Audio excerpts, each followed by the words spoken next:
नमस्ते दोस्तों, मैं आज्ञा सिंह चैनल में आप लोग को नमस्ते करती हूँ। मैं अच्छी हूँ, आशा करती हूँ आप लोग भी अच्छे होंगे।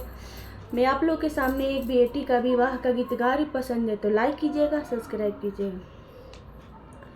तिलक चढ़ाई पापा घरे चली आइले, तिलक चढ़ाई चाचा घरे चली आइले। अरे घरवा में गिरले बिहोसा रे लालनवा, अरे घरवा में गिरले बिहोसा रे लालनवा।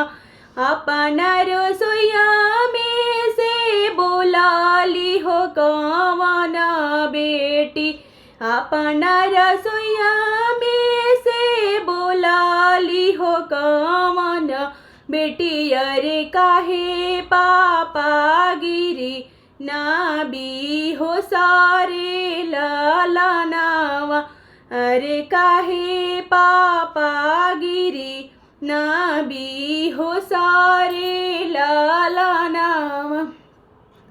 आतना दहेजो बेटी तोहारा के दिहानी, आतना दहेजो बेटी तोहारा के दिहानी। अरे सिकरी खातिर रूस ले दामाद रे लालनवा, अरे सिकड़ी खातिर रूस ले दामाद रे लालनवा।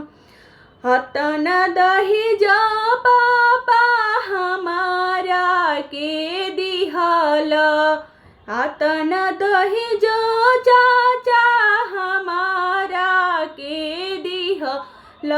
बुलेट खातिर रूस ले दामाद रे लालनवा, बुलेट खातिर रूस ले दामाद रे लालनवा।